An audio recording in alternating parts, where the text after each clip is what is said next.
ہاں جی آگے دیکھیں، آگے ہے تا کے نیچے تنوین. تنوین کو پڑھنے سے پہلے ہم نے آگے ضرور دیکھنا ہوتا ہے. جب آگے دیکھا تو وہ خا حروف ہلکی میں سے تھا، اس لیے اب ہم نے تنوین پہ غنہ بالکل نہیں کرنا، بلکہ اس کو بغیر غننے کے اظہار کے ساتھ پڑھیں گے.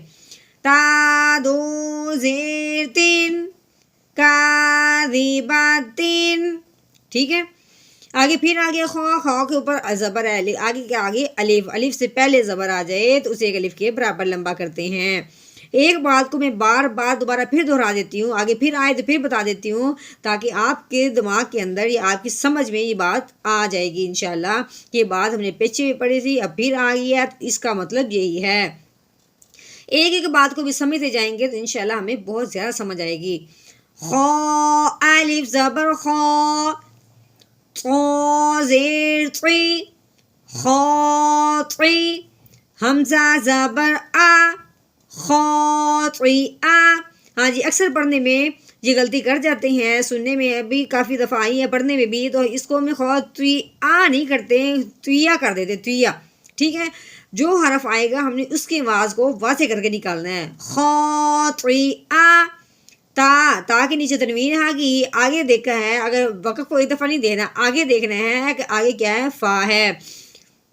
اگر فا حرف ہلکی میں سے نہیں ہے تو تنوین پہ ہم نے غنہ کرنا ہے اخفا کا. تو کیسے کریں گے؟ تا دو زیر تین خاطئاتیوں. ٹھیک ہے. وقف کی صورت میں اگر گول تا ہے، وقف کی صورت میں ہم نے کیا کر دینا ہے، تا کو ہٹا دینا ہے، صرف ہاتھ کی بار نکالنی ہے.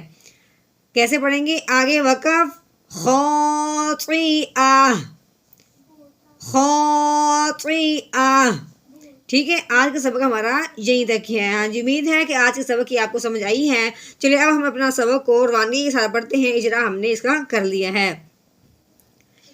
کلا لئن لم ينته لنسفعا بالناصية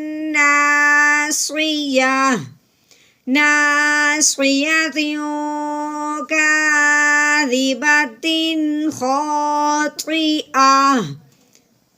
امید ہے آپ کو آج کی سمجھ بہت اچھی طرح آئی ہوگی.